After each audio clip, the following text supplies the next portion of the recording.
हमारा देश democratic country है, लेकिन उसका आज़ादी का मतलब ये नहीं कि आप सोशल मीडिया पर जाएं और जा करके बस आध्यात्मिक लोगों की बुराइयां करने लगे। भगवान भी सेम एग्जैक्ट उस हवा के जैसे, you can't see him but you can't live without him. क्यों? जो आत्मा है, जो परमात्मा का ही अंश है। साइंस एक आत्मा नहीं बना सकती। तो लोग बिजनेस के लिए नशे बेच रहे हैं, लोग बिजनेस के लिए गंदे काम कर रहे हैं। जैसे हमारी लाइफ में जो इमोशंस होते हैं ना, इमोशंस का कोई लॉजिक नहीं है। लाइक इफ यू से कि today I am very sad, मैं आपसे कहूँ कि दिखाओ सैडनेस कैसी होती है, रेड होती है कि ब्लैक होती है, उसका शेप एंड साइज क्या होता है, आप नहीं दिखा सकते। Today I am very happy, happiness is an emotion, emotion को आप बता नहीं सकते। तो devotion is also an emotion. क्या बात? भक्ति का कोई शेप साइज, भगवान का कोई शेप साइज कलर स्वरूप होते। भगवान लेते, कृष्ण आ गए, राम बन के आ गए, नरसिंह बन करके आ गए, पर भगवान एक प्रकार की भावना है। और भावना जो है, स्पिरिचुअलिटी इज नॉट अबाउट कि आप उसको क्या प्रूफ कर सकते हो। There are some things which you can not observe in laboratory, कोई चीजों से आप नहीं पता कर सकते। Like you can't see air but you can't live without air. भगवान भी सेम एग्जैक्ट उस हवा के जैसे, you can't see him but you can't live without him. क्यों? क्योंकि he is inside you as a soul, आत्मा के रूप में आपके भीतर है। आप कितनी भी बड़ी बड़ी बातें कर लो कि I don't believe in God, कौन भगवान, कैसा भगवान। मैं एक ही एग्जांपल सबसे बेस्ट देती हूँ। आप अपने फैमिली में किसी आसपास नेबर में किसी को देखते हो कि ये आदमी की डेथ हो गई, आप कहोगे कि ये आदमी मर गया। आप पूछोगे कौन मर गया, उसका नाम लेगा कि फलाना वो मर गया। आप कहोगे क्या उसकी 2 आंख थी, वो कहेगा हाँ। तो इसकी 2 आंख है जो सामने पड़ा हुआ है, बोले हाँ इसकी भी 2 आंख है। 2 हाथ है, हाँ 2 हाथ है। 2 पाँव है, 2 पाँव है।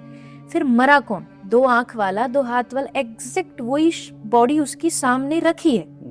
आप कह रहे हो मर गया, ये चला गया। चला कौन गया? मतलब शरीर तो ही जो चला गया, that is the power of God. वो जो आत्मा है, जो परमात्मा का ही अंश है। साइंस सारी दुनिया बना सकती है, साइंस बड़े बड़े एयरप्लेन्स बना सकती है, टेक्नोलॉजी से कुछ भी आज किया जा सकता है, बट साइंस एक आत्मा नहीं बना सकती। हजारों प्लेन्स बना सकती है पर एक मच्छर नहीं बना सकती। क्योंकि मच्छर के भीतर आत्मा है, आत्मा देने का काम सिर्फ परमात्मा का है। तो हमारे भीतर भी गॉड एग्जिस्ट कर रहा है आत्मा के रूप में। तो अगर वही नहीं होगी तो इस शरीर की कोई वैल्यू नहीं। आप कितना भी कह लें कि मैं भगवान को नहीं मानता, मैं नहीं मानता, ये बुलवाने वाला भी अंदर ही बैठा है, तभी आप बोल पा रहे हो। दूसरी बात रही जो आप यंग जनरेशन की बोल रहे हो, मुझे लगता है लैक ऑफ नॉलेज। जो आज अगर वो भगवान पे क्वेश्चन कर रहे हैं, जस्ट बिकॉज उनको घर में या उनके स्कूल में उनको नहीं सिखाया जा रहा कि ये क्यों ज़रूरी है। जैसे आपने कहा, आज का बच्चा चाहता है परमानेंट हैप्पीनेस, चाहता है ब्लिस, चाहता है पावर, चाहता है, but how do you get that? आप सोच रहे हो कि आप पार्टी में जा करके आपको वो सुख मिल जाएगा, मिलता भी है बट टेम्परेरी मिलता है। अभी वो परमानेंट सॉल्यूशन की ओर नहीं जा रहे। Permanent solution is spirituality. जब आप आध्यात्मिकता से जुड़ते हो, आज इतना कंपटीशन है, हर फील्ड में है, पढ़ाई में है। पढ़ाई से जैसे ही आप कॉलेज गए, इतने सारे आपके पास ऑप्शंस हैं, क्या करूं क्या ना करूं। ये सारी कंफ्यूजन, ये बर्डन, ये इतना प्रेशर, ये कैसे हैंडल करोगे आप? अगर मेरे बॉडी में स्ट्रेंथ ही नहीं है तो मेरी बॉडी वजन नहीं उठा सकती। वैसे ही मेरे माइंड में अगर पावर नहीं है, स्ट्रेंथ नहीं है, तो मैं प्रेशर नहीं हैंडल कर सकता। And that is the reason कि आज डिप्रेशन बढ़ रहा है, खासकर बच्चों में, क्योंकि उनकी माइंड की मेमोरी इतनी बढ़ चुकी है। थोड़ी बहुत जो मेमोरी थी उसको मोबाइल ने घेर लिया, वहाँ सोशल मीडिया आ गई। अब इतना प्रेशर हो रहा है कि उनसे सहन नहीं हो रहा। क्यों? क्योंकि उनको फाइट बैक करने के लिए उनके पास अध्यात्म नहीं है।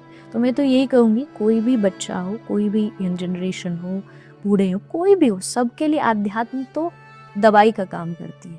अगर आप उसको कंटिन्यूटी लेते रहोगे, आपको विटामिन चाहिए ही, आपको सप्लीमेंट्स चाहिए ही, आप खाने से लो, आप सप्लीमेंट से लो, तो वैसी आध्यात्मिकता आपके जीवन का रसायन है। वो आपको पावर देगी दुनिया की नेगेटिविटी से लड़ने की। अभी क्या बात, पीछे कुछ इंसिडेंट हुए जिसमें जितने आध्यात्मिक लोग हैं उनके ऊपर भी सवालिया निशान उठा और कुछ केसेस भी हुए, कुछ लोग जेल भी गए। तो इसमें भी मुझे नहीं लगता, मुझे ही ऐसा लगता है कि ये बहुत बड़ी जिम्मेदारी अभी आपकी, आपके और भी जो आपकी तरह कर रहे हैं कि उनको ये दोबारा से विश्वास जगाने की है। क्योंकि जो लोग जज कर लेते हैं, स्पेशली मैं शैलो थिंकिंग वाले लोग या जो यंग जनरेशन उनकी बात मैं कर रहा हूँ, जो समझ नहीं पाते इन एनर्जीज को, तो ये भी तो एक आपके लिए चैलेंज है आज की डेट। बिल्कुल है, क्योंकि लोगों ने पता नहीं क्या एक माइंडसेट बना लिया है। जब भी कोई अध्यात्म की, भक्ति की बातें करता है, किसी संत की बात आती है, सब एक ही लाइन में दोहरा देते हैं, तो सब एक जैसे होते हैं। ये तो इनका पैसे कमाने का वो है, ये तो बिजनेस है इनका। देखो, मैं ये कहती हूँ कि अगर कोई ऐसा है भी जो बिजनेस के लिए भी ये काम कर रहा है, तो भी मुझे नहीं लगता कि हमें उसके लिए कोई क्वेश्चन उठाने की जरूरत है। लोग बिजनेस के लिए नशे बेच रहे हैं, लोग बिजनेस के लिए गंदे काम कर रहे हैं, एटलीस्ट वो व्यक्ति किसी भी तरीके से समाज को दे तो कुछ अच्छा ही रहा होगा, अपनी बातों से, अपनी वाणी से, अपने शब्दों से। सीधा उठ करके सोशल मीडिया पर आए, आज एक बहुत अच्छी चीज भी है, बुरी भी है। ऑफ कोर्स हमारा देश डेमोक्रेटिक कंट्री है, लेकिन उसका आज़ादी का मतलब ये नहीं कि आप सोशल मीडिया पर जाएं और जा करके बस आध्यात्मिक लोगों की बुराइयां करने लगे। हर क्षेत्र में अच्छे लोग, बुरे लोग आज से नहीं, सदियों से होते। त्रेता युग में भी थे, द्वापर में भी थे और कलयुग में भी रहेंगे। पूरी दुनिया दोनों एनर्जी से चल रही है। बिल्कुल, अच्छाई बुराई।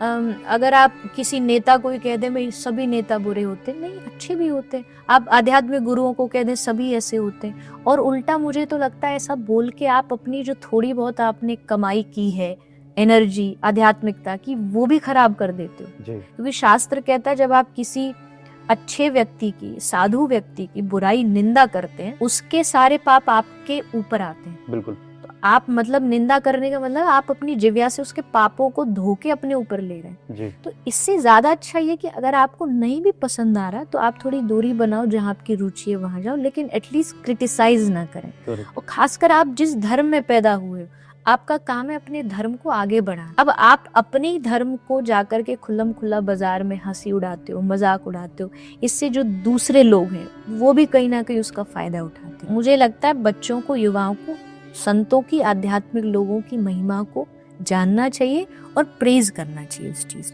जी, मुझे ये बहुत अच्छी बात आपने बताई, और ऐसा लगता है जैसे अभी मैंने कहा रीयूनियन से मैं होके आया हूँ स्कूल के, और सब 50-50 साल के हो गए बच्चे सारे। कुछ टीचर्स हैं जो अभी भी बचे थे, उसमें हमारे योगा टीचर बचे थे, और वो मुस्लिम थे, कफील रहमान साहब। उनसे इतने सालों के बाद मिला, ही इज नाउ 75, पर वो शक्ल से अभी भी लग रहा है कि वो 45 के।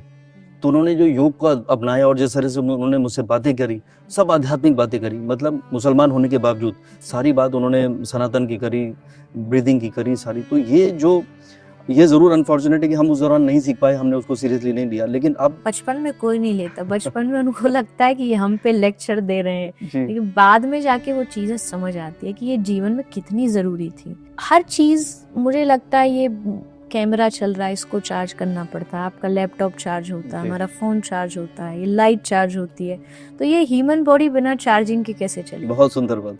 इसकी चार्जिंग आध्यात्मिकता है, बिल्कुल। और ये जितनी जल्दी समझ जाओ उतना बेहतर है। अच्छी बात ये, कोई बचपन में समझ जाता है, किसी को समझने में बुढ़ापा लग जाता है, 55 हो जाता है। हाँ, 55 हो जाता है। तो जितना जल्दी समझोगे कि आपके शरीर को, आपके माइंड को चार्जिंग रोज चाहिए, अपने आप को, चाहे वो मेडिटेशन हो, चैंटिंग हो, योग हो, उससे अपने आप को आपको चार्ज करना पड़े। आज बाहरी लड़ाई उतनी नहीं है, आज सबसे ज्यादा जो लड़ाई है वो अंदर की लड़ाई है, मन में जो चल रही है। मतलब बाहर के युद्धों को बहुत आसानी से जीता जा सकता, पर अंदर के युद्ध को जीतना सबसे मुश्किल काम है। यहाँ ऐसी ऐसी महाभारत चलती है, यहाँ ऐसे ऐसे तरंगे आती हैं समुद्र की लहरों की तरह, उससे जीत दिखेगा एकदम नॉर्मल इंसान है, कितना अच्छा बैठा है, लेकिन बैठे बैठे उसके दिमाग में सारी दुनिया की पचड़े, चिंताएं, एक संग्राम चल रहा होता है। तो उससे लड़ने के लिए आपको आज सोशल मीडिया में इन्फ्लुएंसिंग बहुत इंपॉर्टेंट है। You have to create videos, you have to convey people, you know, through different means. तो ये प्रेशर आपके ऊपर कितना है कि आपको भी वो, बिकॉज ये एक डिफरेंट वर्ल्ड है। पहले लोग आश्रम में आते थे या आपका प्रवचन सुनने आते थे जब, लेकिन अब ये एक्सपेंड हो गया है, यू नो, ये वर्ल्ड वाइड हो गया है, इसकी कोई लिमिट ही नहीं। तो इसमें आपका कितना समय जाता है और कितना आप उसको एंजॉय करते हैं? नहीं, मैं झूठ नहीं बोलूँगी, बिल्कुल समय जाता है। और ऑफ कोर्स आप आपके पास अपनी एक टीम होती है जी और आप नहीं भी कई बार समय दे पाते तो वो पीछे से प्रेशराइज करते हैं कि हमारे पास कंटेंट नहीं है, या हम चाहते हैं कि कुछ नए वीडियोस, कुछ बातें ऐसी आएँ जो लोगों तक पहुँचे।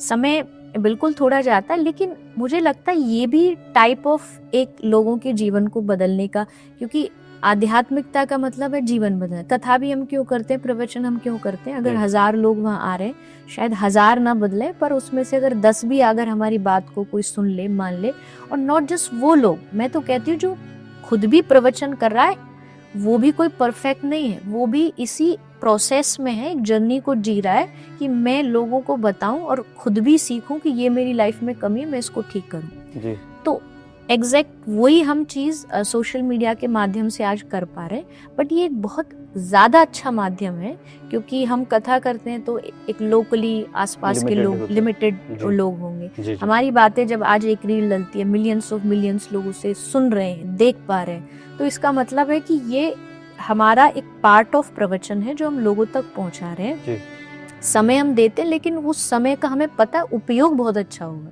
जी यूज बहुत अच्छा होना है। जी आज मैं जिस भी देश में जाती हूँ, और कई बार ऐसे ऐसे देशों में गए जहाँ मुझे सपने में भी नहीं लगता था कि यहाँ कोई मुझे सुनता होगा, उज्बेकिस्तान, अजरबैजान, टर्की, वहाँ जब जाते हैं और जाकर के कोई ऐसा बच्चा आता है और आकर के बोलता है कि मैंने आपकी वीडियो देखी, मैंने आपको कथा सुनी, तब जाकर के ये चीज़ समझ आती है कि ये कितनी ज़रूरी है, इससे कितना लोगों में बदलाव आ रहा है।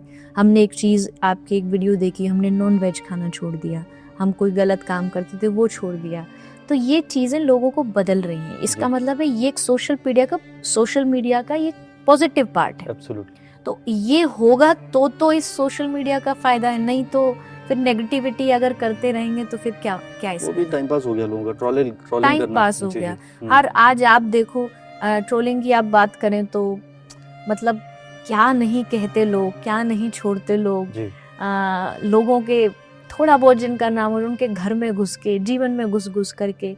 लेकिन मेरा मानना यह कि आप उस व्यक्ति के व्यक्तित्व से ज्यादा जो वो आपको शिक्षा दे रहे हैं, और जो शिक्षा देगा सचमुच देगा, उसके व्यक्तित्व में भी वो चीजें आ जाएंगी, उसकी पर्सनैलिटी में भी वो चीज आ जाएंगी। तो ट्राई करिए कि जो सिखाया जा रहा है उसको कैच करिए, उसको आप पकड़िए, तो आपके जीवन के लिए वो लाभकारी हो।